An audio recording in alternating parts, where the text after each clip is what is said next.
rapporteur on water and sanitation emphasised that, quote, states cannot meet their human rights obligations without addressing stigma as a root cause of discrimination and other human rights violations.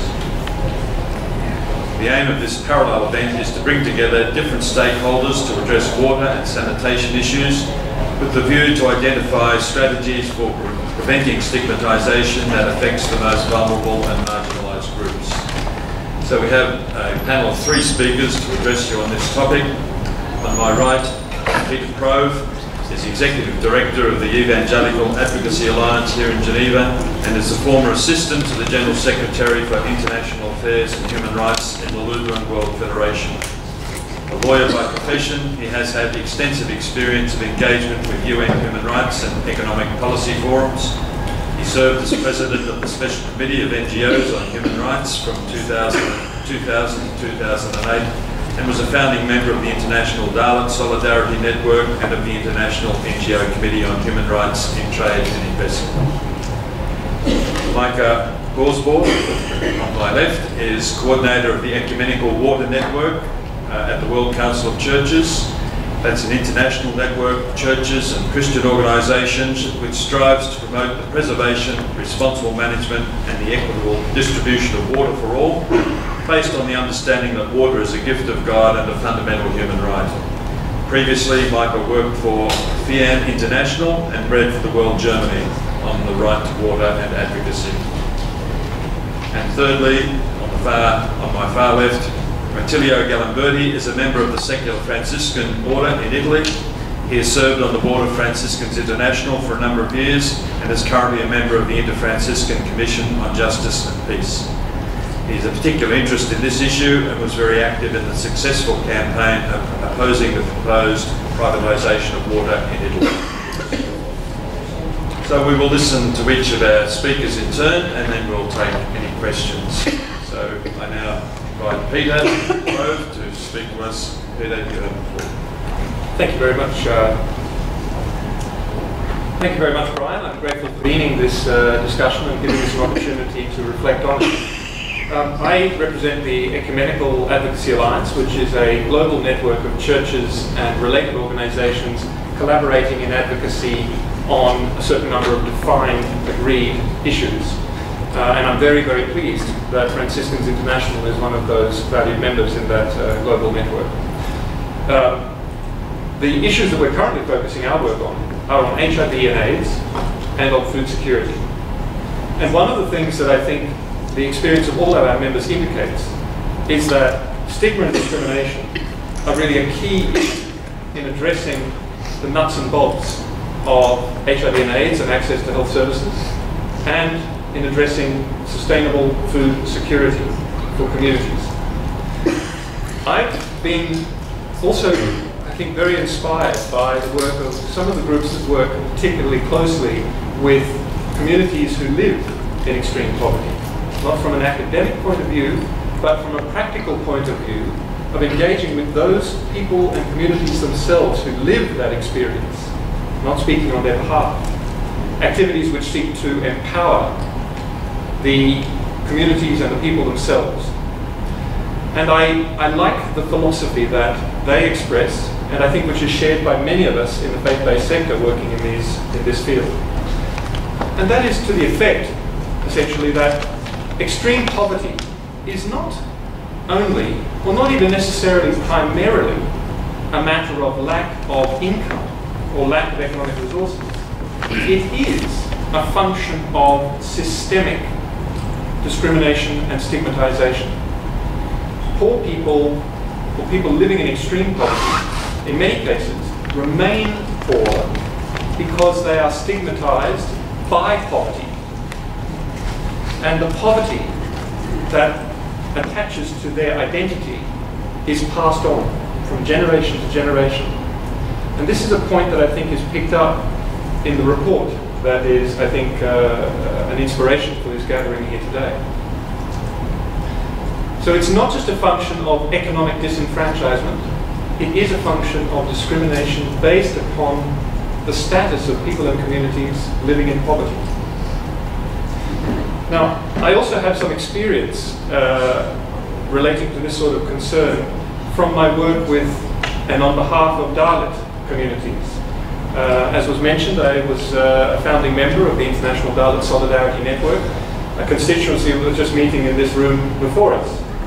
And certainly it's a common experience of Dalit communities that they are systemically excluded from essential services, including water and sanitation, on the basis of their inherited stigma as untouchables. So, and this is very emblematic of the topic we're talking about now. So Dalit individuals and communities are routinely excluded from accessing water sources in villages where they live, from accessing sanitation facilities, and indeed are deployed, in some cases, as the service providers in cleaning up human excrement, in cleaning up that which is impure or polluted or polluting, dead bodies and the like. So there's this dreadful cycle of stigmatization, discrimination and marginalization that affects communities like that in every way, in terms of accessing essential services and the basic conditions for a life in dignity. It's a real snapshot of exactly the issue that is being raised through this report by the Special Rapporteur on the right to safe drinking water and sanitation. And I must say, I'm grateful to her for having brought this issue to the fore. I do think that it is a threshold issue. It is the fundamental precondition for being able to access rights and the means of securing rights, not to be marginalized from within your community. It's a threshold issue to confront this challenge of stigmatization and social exclusion before we can begin to talk about the realization of the most fundamental human rights, civil and political and economic, social and cultural. So I'm grateful that she's brought it to the table. I'm aware that there is quite a lot of critique now by states about introducing a new language, a new term, into an agreed discourse on discrimination. I understand that, and I'm certainly not advocating for yet more conventions, yet more standards, yet more terminology to explain what we know is a reality. But I do think it's important to understand the drivers that prevent human rights from even being put on the table. And stigma and the sorts of inherited, systematized discrimination that is picked up in her report, that is a key issue. So I'm grateful to her. And I hope that she gets sufficient support to be able to explore this issue further and to really dig at that threshold issue that is the key obstacle to even recognition of human dignity, let alone legal enforcement of human rights. I also think that it's helpful to take up this issue in a practical, concrete context of how this sort of system of discrimination and marginalization through stigmatizing attitudes, how that actually plays out in a specific context. In this case, access to water and sanitation services. It makes it real. It gives us something concrete to work with and a prism through which to address the larger systemic concern of stigmatization. So I hope that it can be pursued through this and other concrete situations or frameworks rather than in the abstract, which we know, those of us who've been working in the UN context for some years, we know that there's no future in ongoing abstract discussions. The issue of human rights needs to be made real, it needs to be made concrete, and it needs to be addressed at the level of implementation. And so I will close my, my introductory remarks by referring to a statement made by, in fact, the founder of the ATD Fourth World Movement, Father Joseph Rosinski, who said, or who led a movement that was about changing the ways in which society sees people living in poverty and addresses the issue of social exclusion. And he said, we are not here to manage poverty or to reduce it. We are here to destroy it. And I think if we can begin to address this issue of stigmatization and social exclusion, we will be on the way to destroying extreme poverty. Thank you.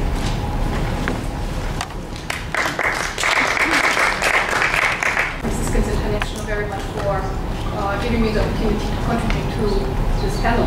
As Brian has said, I'm working at the World Council of Churches as coordinator of the Ecumenical Water Network, which is a network of churches and related organizations specifically promoting fair sharing and equitable access to water. That's what we attempt to do, and one of the approaches we've been following these past years has been to raise awareness about water as a human right among churches and related organizations. And at the same time, we've been trying to contribute to these ongoing discussions here at the UN Human Rights Council, and have been working with Katharina and Albuquerque's mandate and have supported this mandate. Now, before what I would like to focus on is specifically actually the role of churches in addressing stigmatization as one of the root causes of discrimination. And before I start with that, I just would like to repeat a few key points from Katharina's report. And I think the first one was, what is it that we call stigma? I think it might help to start with that. And Katharina and Albuquerque in her report defines stigma as the process of dehumanizing, of devaluating people. And it is regarding people because of their characteristics or perceived characteristics as inferior. And often stigma is connected with a feeling of disgust. And I think that's, you can see that there's a difference between other reasons for discrimination. And this is very much about being discriminated against because you don't fit into the normal social norms of the time. And one point I find very important from Katharina's report is that discrimination that is a result of stigma is often perceived as legitimate. People think it's okay, maybe even called for, to discriminate against stigmatized people because they are inferior in people's minds. So while with other forms of discrimination, it might be easier to explain to the people who are causing the discrimination why they should be stopping this. They might even see, oh yes, well, if we're discriminating against these people, then it's wrong. But if the reason for this discrimination is stigma, it might be a lot more difficult to even convince people that this is an illegitimate form of discrimination. The last point I want to highlight from Katharina's report, that it's not sufficient to only look at discrimination as the reason for why entire groups of people are left out with regards to access to water and sanitation.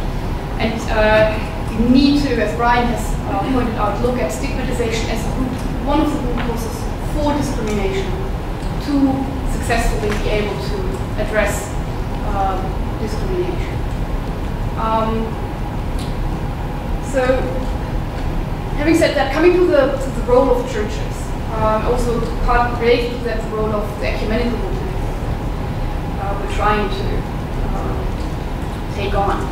I think it's probably clear for all of us here that exclusion from access to water and sanitation as a consequence of stigma is very much an ethical and moral concern. And well, are all forms of exclusion from access to water and sanitation. I think all forms of discrimination obviously are ethical and moral concern. But what I think makes stigmatization special is that it's very much something that requires a change of hearts and minds if we want to address it successfully. And there I see that churches, as well as other Christian churches, but also other faith organizations, faith institutions, can play a very important role alongside, obviously, other stakeholders from government, from civil society. And I think one contribution churches and related organizations can make is very simply to underline the dignity of every single person and the unacceptability of social exclusion and stigma, based on that belief of the dignity of every single person, and addressing how social exclusion is very much at odds with basic values regarding justice, regarding caring for your neighbor, loving your neighbor, serving each other. I think that's a very important point, a very basic point that churches can help to make and drive home. And that this does not stop or cannot exclude certain groups. Beyond that, I also think that churches and other Christian organizations can play a very important role in helping to question and, where necessary, break with taboos and practices of stigmatization. Katharina's report actually, there's a few places where religion is mentioned as one of the possible causes of stigmatization. I think that's something we have to face as churches, as Christian organizations, possibly as other faith organizations. And religion can be contributing to the prolongation of prejudices and exclusion. One example that Katharina brings up in her report is actually women and menstruation. And I just very briefly would like to quote here from the report. Menstruation has many negative cultural attitudes associated with it, including the idea that menstruating women and girls are contaminated, dirty, impure, or polluted. These manifest in practices such as the seclusion of women and girls, reduced mobility, dietary restrictions, and/or women and girls being required to use different water sources, or prohibited from preparing food for others during menstruation. Practices that are often deeply rooted in sociocultural and patriarchal interpretations of religious prescriptions. I think that's a very important example. Now, I think this is something where we, as faith-based organizations, require self-critical reflection on our own role in prolongating stigmatization. There are also very positive examples. I've started with the negative, but I think that there's examples of churches being very positive agents of change. One example is Christian World Service from New Zealand, one of the partners of the Ecumenical Water Network, who produced a worship resource for World Water Day, which had the title Talking About Toilets.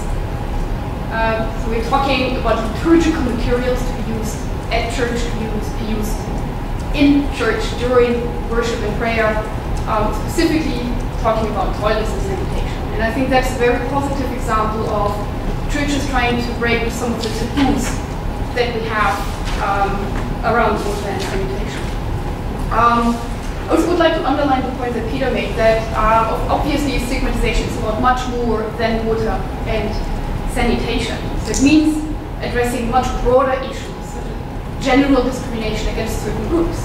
And there, I think churches also have a long history of doing so, a good tradition of doing so. The World Council of Churches has long-standing programs of addressing the stigmatization of people with HIV/AIDS, of people with mental illnesses, and many other groups, Dalit also. And there's a whole program on inclusive communities. And I think this broader general work at challenging stigmatization is very important, obviously, and something churches can do.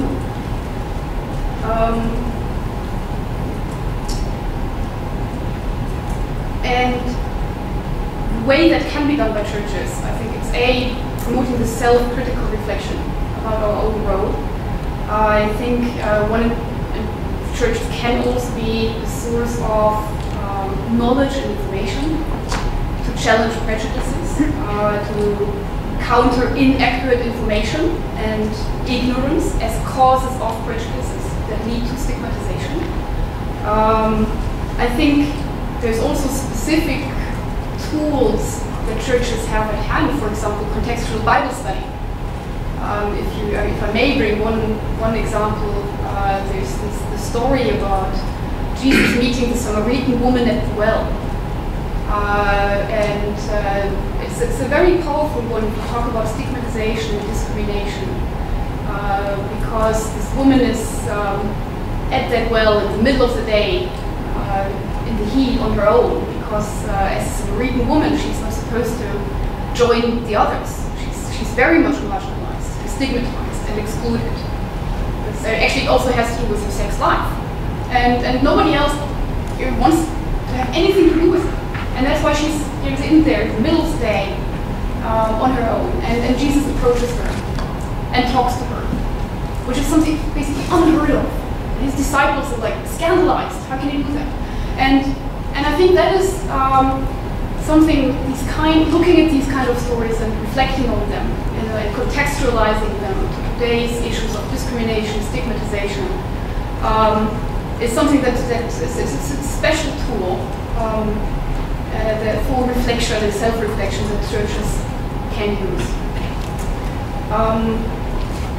Lastly, I just also would like to support what Peter said, what I already said myself, that the exclusion from water and sanitation is clearly only one aspect of stigmatization. So I'd say it's a crucial one, because it's really about fundamental issues of dignity and health. And I think it's really important that Katharina Albuquerque has drawn attention to these links between stigma and water and sanitation.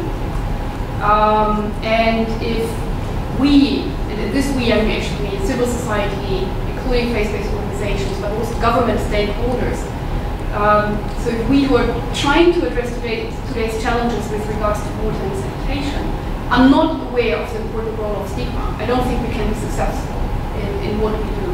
And as one strategic recommendation that I want to close with, I see the importance of connecting with and teaming up with initiatives who are working on initiatives and programs that attempt to address stigma from a broader perspective, but they might not have water and sanitation specifically on their agenda. And I think there's a huge potential for mutual learning, for like the water and sanitation people learning about the general dilemma of stigmatization, how that can be overcome, but maybe also the broader stigmatization groups learning about the crucial role of water and sanitation as one aspect of stigmatization.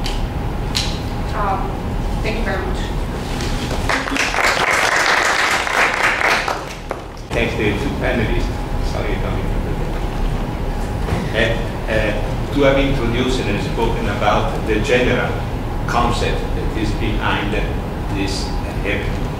I like to be concrete, so I will talk about my experience in a so-called developed country, Italy, and the work we had to fight against the law to privatize the water, and to show you how far we still are from having the right to the water and sanitation applied in a so-called developed country. The right to the safe drinking water and sanitation has not been realized in Italy, despite the Italian government supported the resolution of the General Assembly.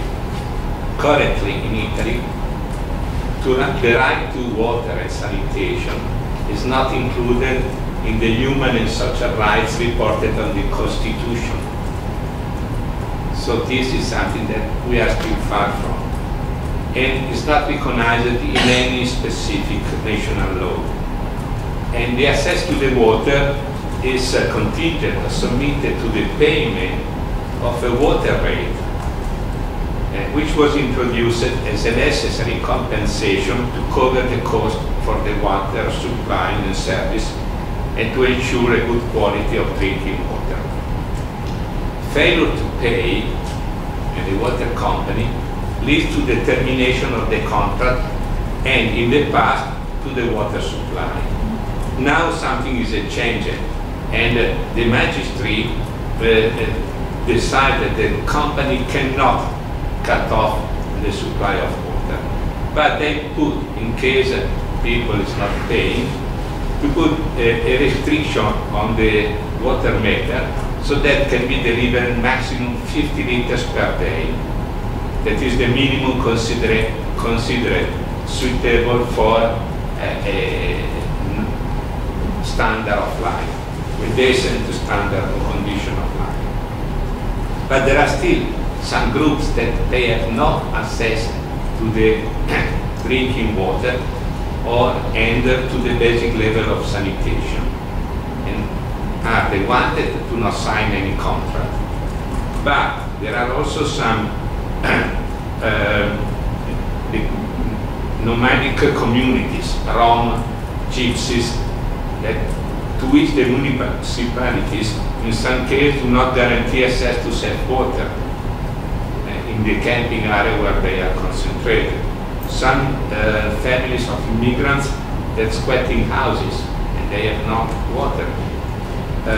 Seasonal workers, this is mainly in the southern of Italy where there is a, let me pass the term, mafia.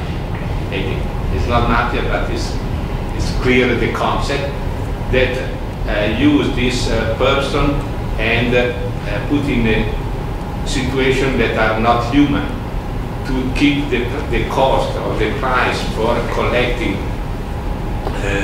fruit or vegetables at very low price. And the big companies like Coca-Cola are the customer of this.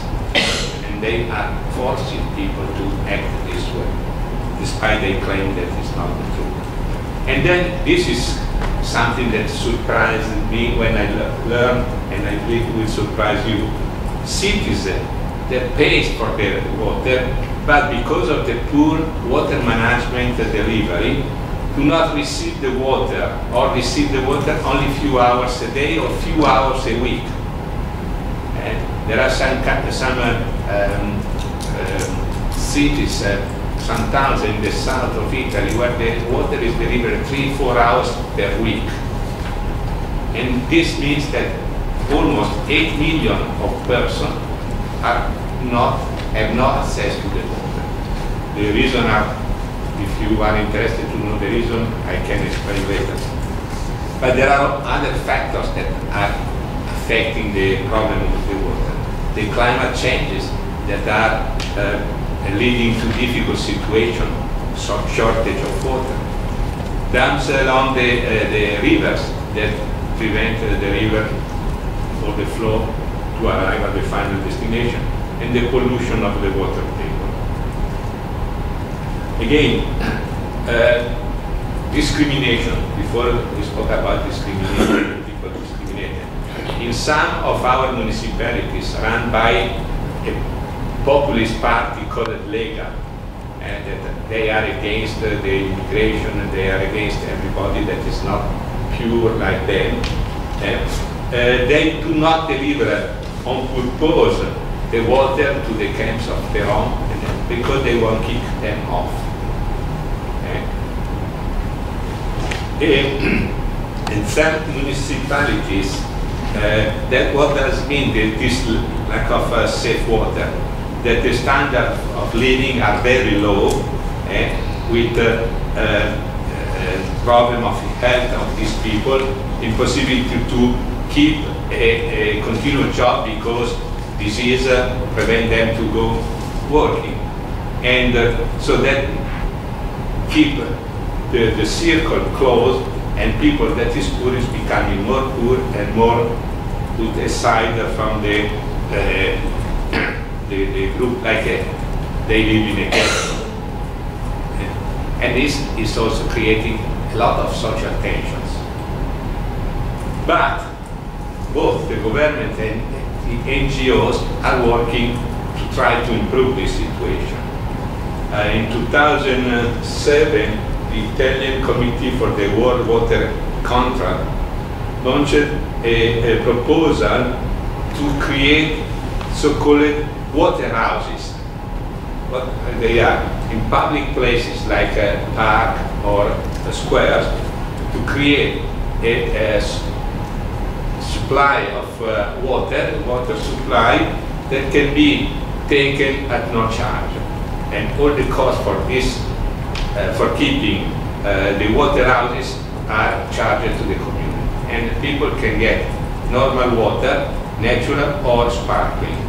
And this is, and there are, especially in the community of the north, there are many of these water houses and are very well frequented, very well attended.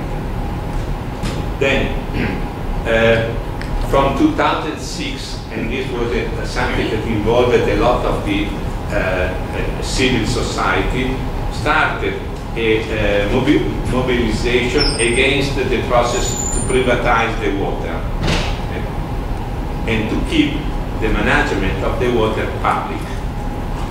And the first step was a civil disobedience to pay an additional 7% on the normal rate that was intended to guarantee a profit of 7% of the investment the companies did in managing the water. So people how to reduce this increase of cost.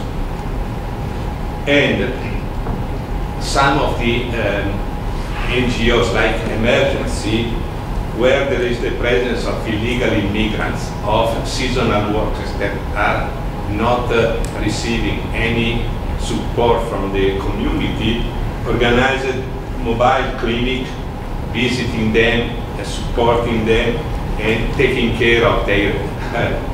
Or Doctors Without Borders distributed a kit, a survival kit with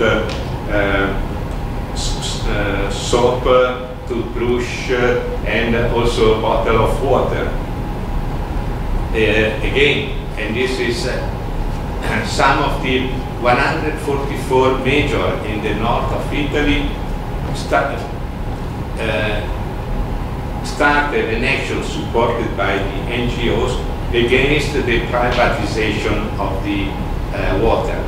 And this was very important because this request is if in the Constitution is that if some of the public administration apply against the law has to be revised.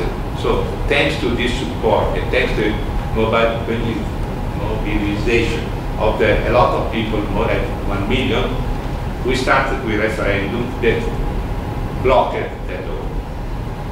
And there is another a company that I have a book sold in Italian with a DVD with their performance, are going around Italy with they reached more than 350 performance to sensibilize about the water, the use of the water, the saving of the water, and also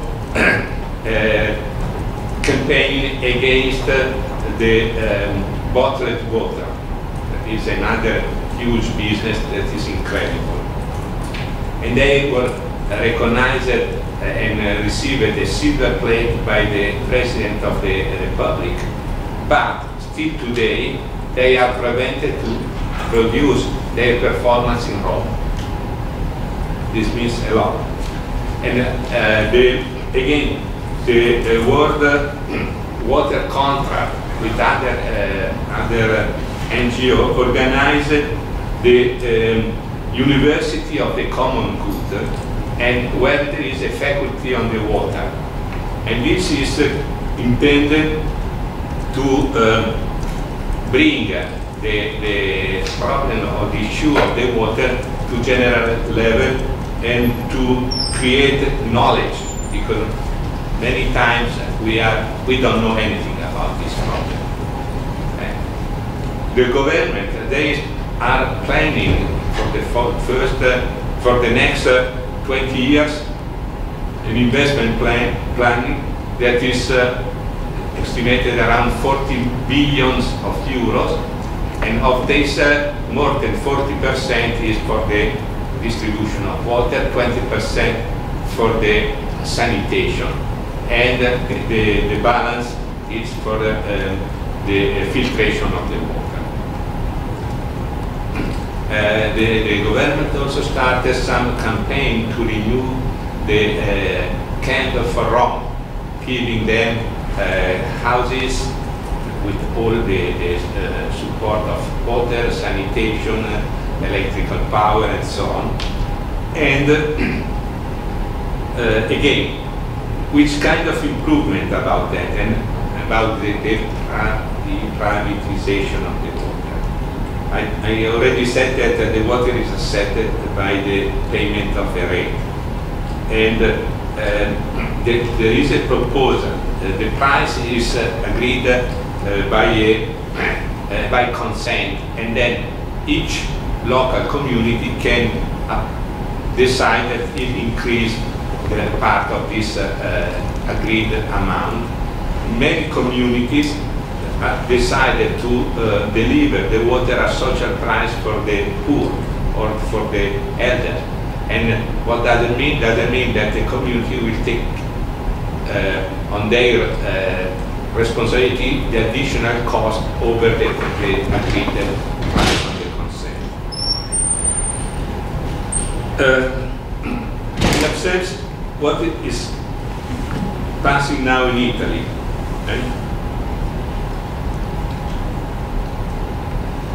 There is a large movement to have a new law that protects the right of the water and recognizes it as a public good, and so that must be guaranteed to everybody. Recently, the government decided to give the management of the water under the company, the agency that is handling the gas and the electrical power. So this means that people on the top are still thinking about making business of water. And this is against the result of the referendum that was performed last year with 97% against the privatization. So another point that some group coming from the social society is doing is that at the moment no one of the European treaties mentions the right to the water. So at the European level has been launched a campaign by the trade union movement and the European citizenship that aims to use a petition to have that the European Commission recognize the right to the water and guarantee its exclusion from the market. This is something that has to be out. And this campaign has been just launched June 12, 2012, and should be completed in 1 year from now. Another coalition is organizing another campaign to remove from the Directive 60/2000 the principle of the full recovery cost by the price, the fee of the water.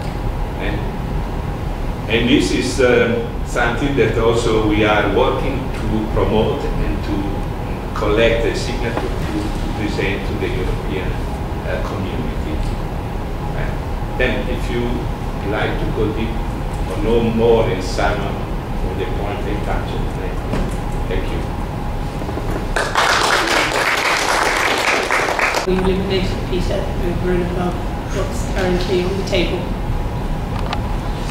Thank you. When I was speaking by the report before us about stigmatization and its role in driving discrimination and marginalization that prevents communities from accessing basic essential services such as water and sanitation. So if we are to address that particular driver of extreme poverty, then it's fundamentally about changing attitudes, about changing social attitudes. It's about changing the way we think about and perceive people who live in poverty or who live under conditions that make the rest of their communities regard them as being dirty or filthy or polluted or polluting. And that's a huge project, but it's really an essential one. And to this extent, I would particularly like to highlight within the framework that Katerina has proposed in her report. She mentions, I think, a full spectrum of areas of action that need to be undertaken in order to address this question of stigmatization, including participation and empowerment. Indeed, I think that's number one. So that the people from those communities actually are empowered, are able to participate in decision making on their own behalf rather than having others decide for them. That's obviously key. But also the second point I think is really at least of equal salience, and that is awareness raising to break taboos and challenge stereotypes, so that we don't have a situation where that common public perception of filthiness, of dirtiness, of otherness is allowed to continue. I think that would be my key point. Thank you very much. Anyone else on the panel like to? Thing regarding water, which is also an issue in Asia, and there is also a very big issue that next war will be fight over waters. And this is also one of the issues that India and Pakistan are involved, because many of the rivers, big rivers, start from India and then come and flow through Pakistan and drop into the sea. But dams have been made by them all, and the Indus down south, the people and nature are badly suffering because of it. And I would say that maybe if this can also be seen that it could create problems. Already the southern Pakistan is Sindh province, they are begging at the World Social Forum that don't make any more dams in the rivers because we are suffering. So this, I mean, and second thing which I got reflecting over the sanitation. The earthquake of 2005 damaged many parts of our country, and when the rehab started, houses were made and toilets were there. Before there were no toilets, and because of the toilets and baths, the women folk of that area have benefited a lot, because men could find their way to have baths in winter here and there, but the poor women who cannot bathe in the rivers throughout the winter, they have to suffer because the water was too cold for them to bathe in at home. So with the bathrooms that are attached, now they can have that facility. So sanitation is something very valuable. I just made addition of this comment. Thank you. Okay. It's also a result of the European presence of the missionary, that they brought some trees that were not endemic, like eucalyptus. In Cameroon, eucalyptus spread in a tremendous way, and each eucalyptus throw a deep average 80 liters of water per day, and they grew all close to the source of water, drinking water, safe water. And now was a very high shortage of water because of these trees that are everywhere. So we started a project to cut the eucalyptus and put it far from the water to prevent the wind to damage the village or the culture, and reinstall local trees that are in balanced with the water, so that people can have the water enough. So many times, believing to do the best for the local, we arrive with the criteria, we bring something like the civilization, and instead we damage the environment. And this is another point that has to be kept very under control with the big antennas.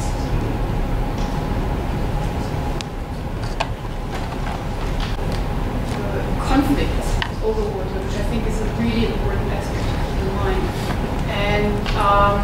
And you were talking in a way about international conflicts and conflicts in all regions.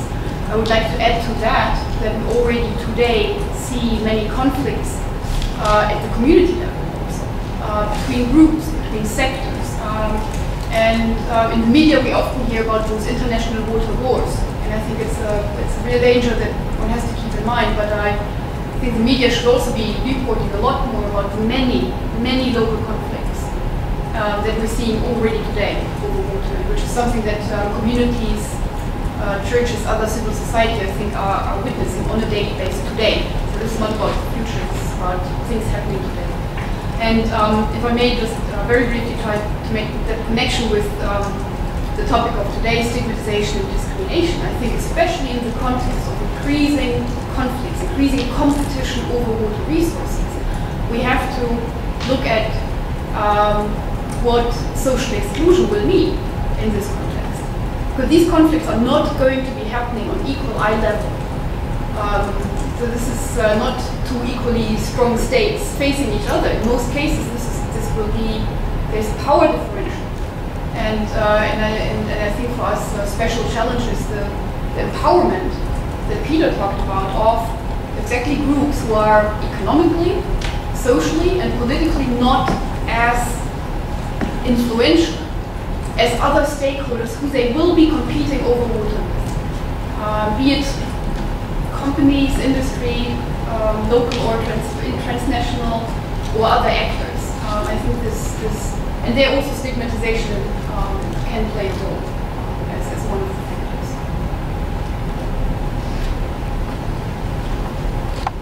Just a couple of quick observations before I'm obliged to excuse myself. First of all, I'd like to respond to Attilio, and on behalf of my home country, Australia, apologise for the plague that we have unleashed upon the world of eucalyptus trees. I've seen them in many contexts, and I know exactly the problem that Attilio is talking about. And for my money, you can cut them all down and send them back where they came from. Secondly, on this issue of water conflicts, and specifically in the context of India-Pakistan, well, it's difficult enough between states that aren't in a permanent state of some sort of cold and intermittently hot war to work out water resource sharing arrangements. It's difficult. And it's, of course, much more so when there is that sort of difficult relationship, that conflictual relationship between these two neighbouring states. But it's experienced in many different contexts. And I think there might be one small sign of hope. And I think there are others in this room who are more expert on this than I am. But I am aware that in some contexts, notably concerning the management of the Nile Basin, the Upper Nile Basin, negotiations between states that are, okay, if not in actual conflict, at least not friendly, have actually taken place. And this issue of resource sharing of needed water resources has become a practical point of collaboration that has helped to reduce tensions generally. So I'm not saying that that's going to be possible between India and Pakistan, but let's see if we could reframe that relationship and say, listen, we've got a common problem with regard to water resources. Let's talk about that. And maybe through that discussion process, it can be one small piece of creating a sustainable peace between these neighbouring countries. And with that, I'm afraid I must leave you. Thank you very much, Peter. We can continue to take questions about other panellists. Because there's a huge debate. Should water be regarded as an economic good or not? I think one very important point that the human rights perspective or approach has to make in this debate is to at least say it can never be just an economic good. And I think that's very important to, in terms of at least saying there's a limit to how much profits or seeking for profits may infringe on people's ability to access basic water. If you have been following Katharina's work, you know that from a human rights perspective, she has argued that it's difficult to say because water is a human right, there should be no privatization, there should be no commodification whatsoever of water. So if I've understood the Special Rapporteur's position on this, she argues that that it's difficult to derive from saying that water is a human right. But if we move away from this, maybe a legalistic perspective, I think the experience that many of us have, many communities have, the partners perhaps that we work with in the Global South, in the North, is that there is often that tension between the economic exploitation of water resources, profit-driven exploitation, and people's access, especially poor people's, excluded communities' access to water. So I think our experience shows that there is very often that tension. So and drawing attention to that again from a human rights perspective, I think it is important. And maybe one point I would want to make is that I think challenging the corporations about how they use water and how their use of water excludes others from accessing life-giving water. That's very important. I think it's also important, from a human rights perspective in particular, to challenge public authorities and states to put a stop to that kind of behavior in the private sector. I mean, from a human rights perspective, the states are primary duty bearers in implementing the right to water. And one thing they can't do is just delegate their responsibility to the private sector. And that's also, again, something in a previous report, Katharina said very clearly, well, she wouldn't say that from a human rights perspective, states are not allowed to delegate certain tasks to the private sector. She didn't go that far. But she was very clear about saying what they can never delegate is the responsibility to oversee, to regulate what the private sector is doing, and to very well make sure that the right to water, or especially of poor and vulnerable groups, is not being harmed by the activities of the private sector. So I would also want to underline that. I would like to add something related to, I believe, is a cultural approach. And my experience is that, especially the poor or the discriminated people, they have not the conscience that, for instance, water is a right that they have to go through. But they are used to consider, let's say in Africa, they have to go to the source 10 kilometers far, and they start in the morning and go.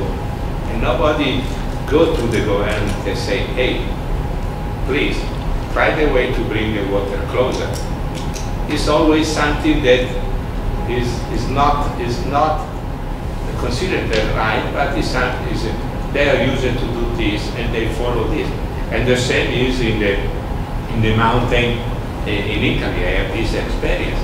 They have to work, and they go with to take the water, and then they bring back, and especially the header, they are our old people did so, and we do the same.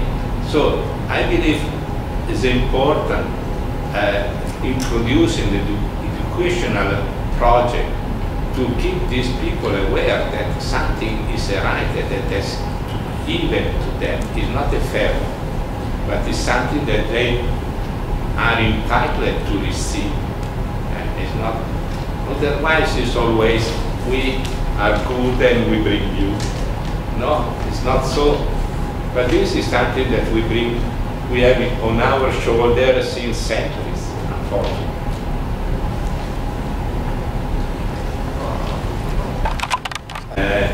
It's a political problem. And I saw, and I have a testimony of immigrants living in a shanty town that are even worse than the one that we see from Nairobi or from the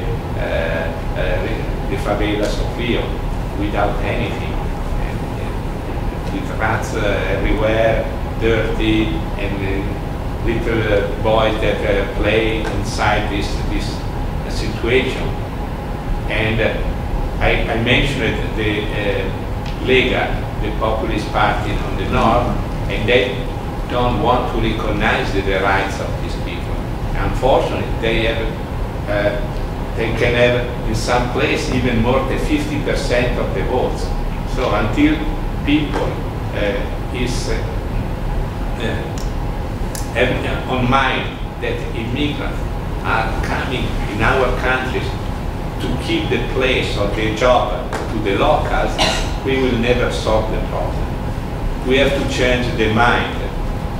And even when you go to the hospital, you listen people that say, oh, we have to pay the ticket, and for the immigrants everything is for free. And that is not the truth. But the newspaper, the television, they play this role to keep the tension among the communities and avoid that there is a socialization among people.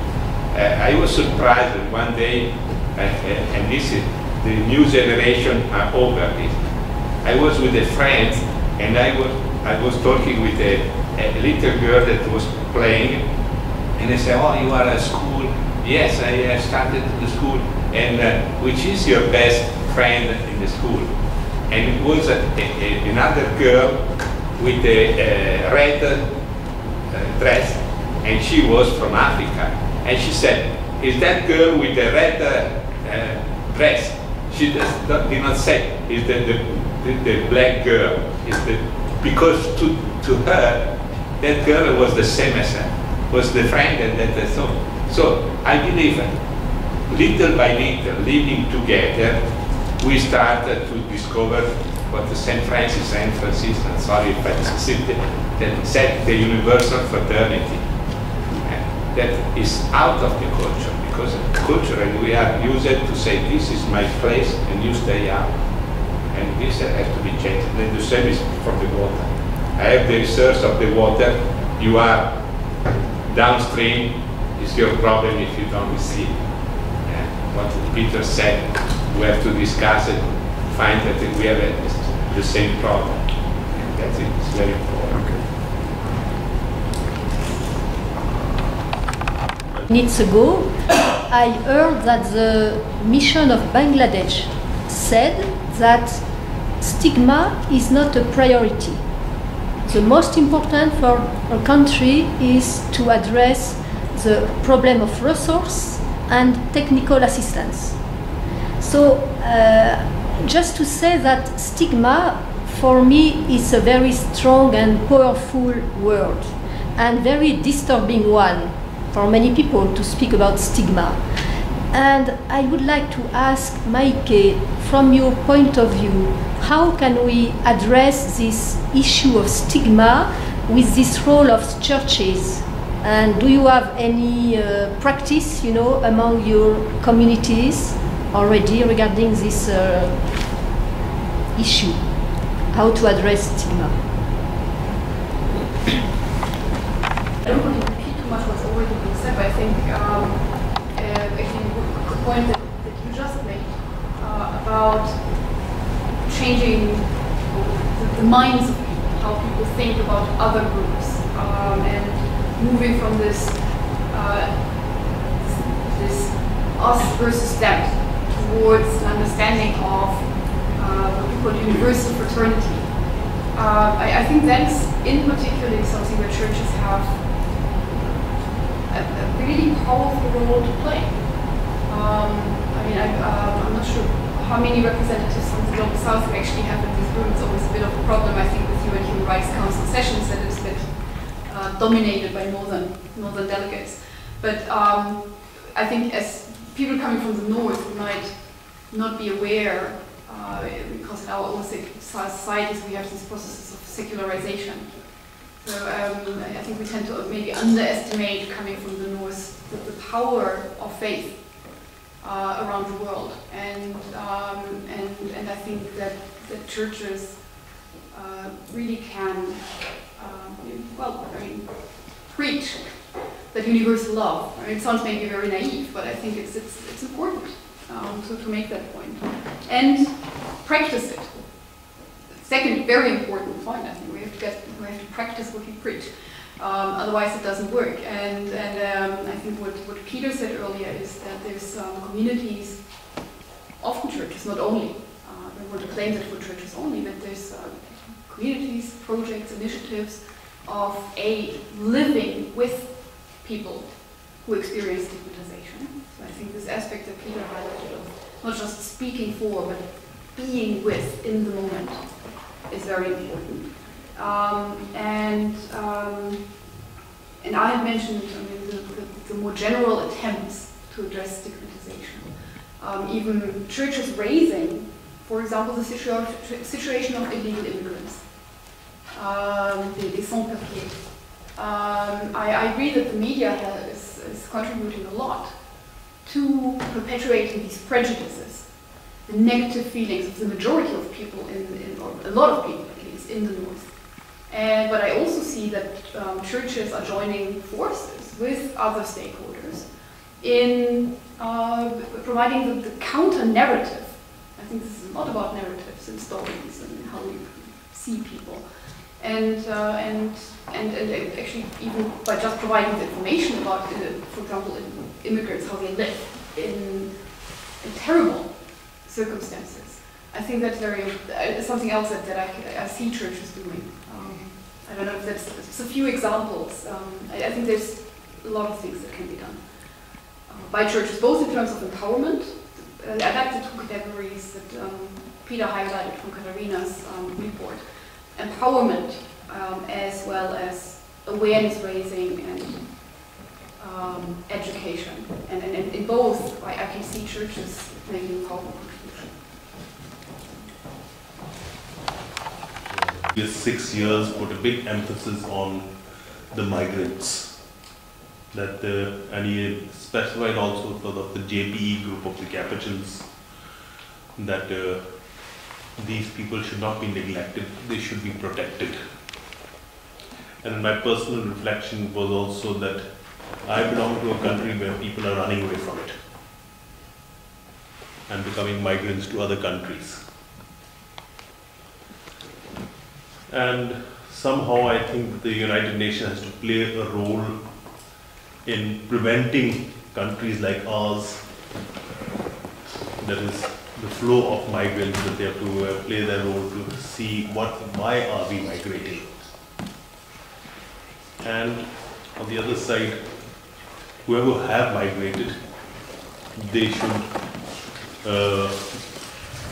see ways and means that they are also human beings and their basic needs ought to be given.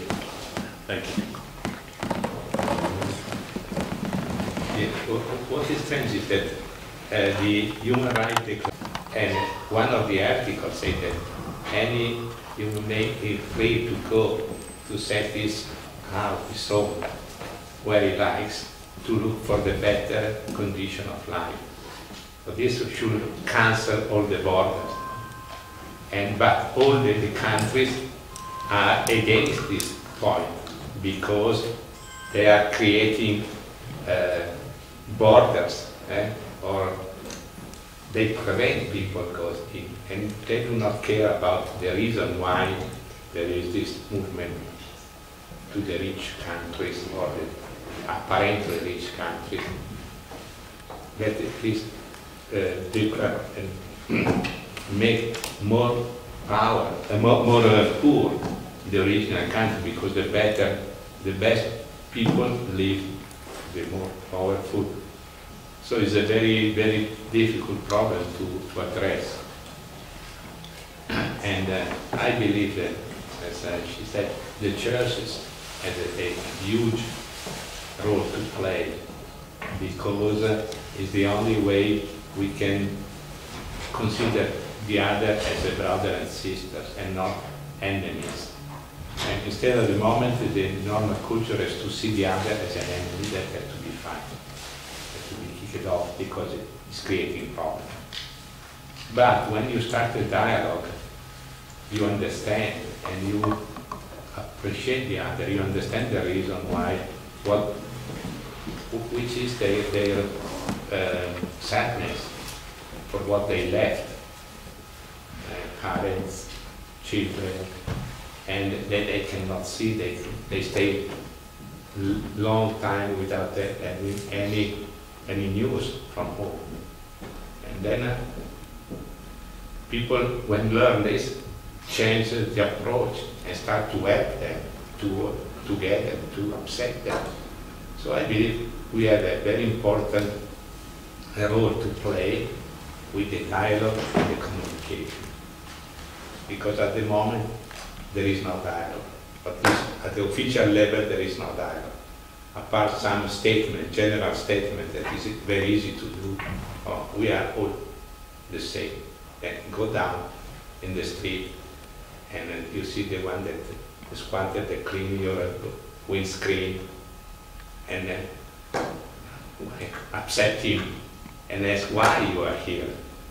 Which way I can help you to show that we are the same. That is the most difficult part of the job.